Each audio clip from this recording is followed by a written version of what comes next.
And they embraced me as an older, I was like, one of the teachers said to me, Marie Howe, my first workshop teacher, who was a great poet, said, oh, I'm so glad to see a mature person in the class. Little did you know. You got grown up yet? I don't want them. Yeah, right. So, double compliment. yeah, it was. So anyway, in one of my classes, this was my first chapbook. I'll read one poem from it a little later. And this was called The Constancy of Yearning. And this was going to be my first book. It was my first book, so to speak. I made about 10 of them. And I got an A in the grade, in the class. And actually they don't grade you. It's pass-fail, but you can go find out what your grade. There are grades in case you want to go on for a PhD or something like that. Grades. But this was in Suzanne Gardnier's class, and this was the kind of thing you did in these classes. You made a book, or you had not only did you do all the classwork and read every single poet, imaginable that they planned for you during the year and write papers about the poetry, but you had to have a project. And at Sarah Lawrence, it's like only 12 people. The classroom is like this. You're around a table, 10 to 12 people in the class, and it's very, very intimate, and you get to really do a lot of writing, a lot of reading, a lot of talking.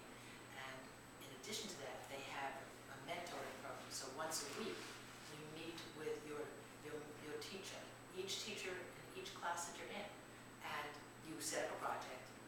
And usually it's a book, but sometimes it's a paper on something or something else. So this was my first book. And the only problem she said with it is she didn't like the name, The Constancy of Yearning, because it wasn't specific.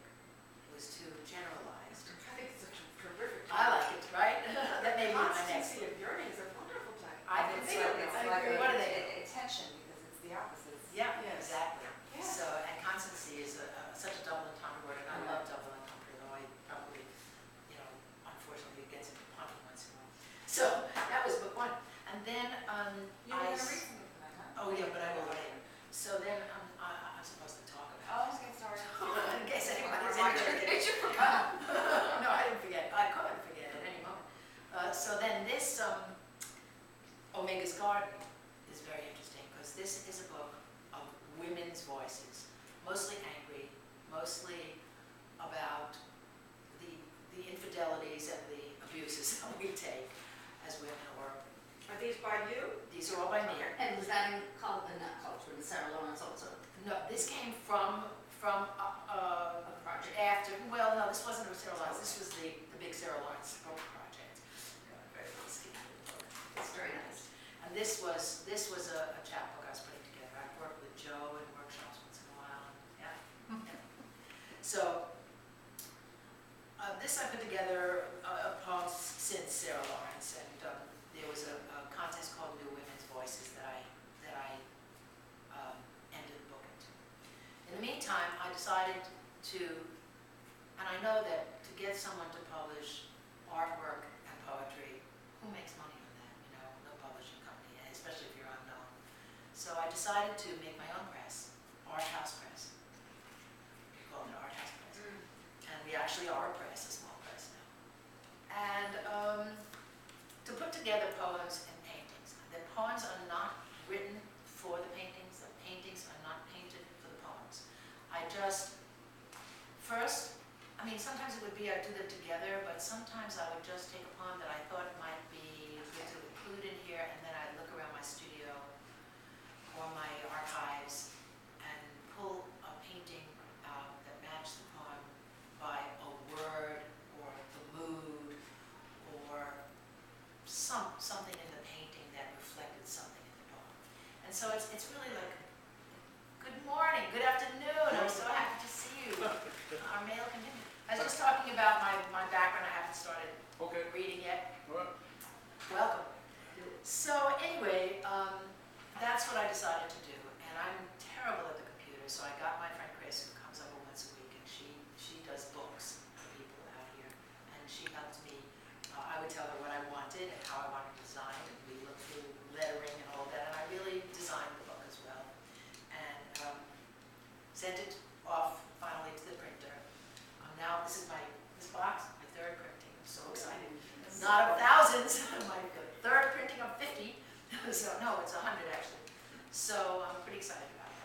their poems have been published in other places, and they're prize winners and stuff. But you have to sell 50. Now, they're not out yet, or I'll be trying to sell them here today, but I do have these books, and I will discount them today for the reading. Anyway, so this is the next one that's coming out, and I'm working on another, and they're all small manuscripts, but I do have a big, full-length book that I'm going to start sending out as well, so it's very exciting. Will you do that one without paintings? This is without pages, yeah, they just don't have the money, the poetry presses and the small presses do not have the money to put out this kind of book. Right. It costs me much more than I'm selling the book, but I'm happy because it keeps selling, and eventually people will have them and enjoy them, That's right. hopefully, and that's the main thing, so. So, okay, so I will, where's the book with the, is there a book Oh, with this is the? mine. I had it in it. This is mine. Here it is. I just decided to sit since it's, sort of formal. Is that okay? It's fine. Anybody want to sit standing? I might have to stand all the way because I'm so used to standing when I read. So the book begins with a dedication. It's called All That's Left. Also a kind of a double entendre title.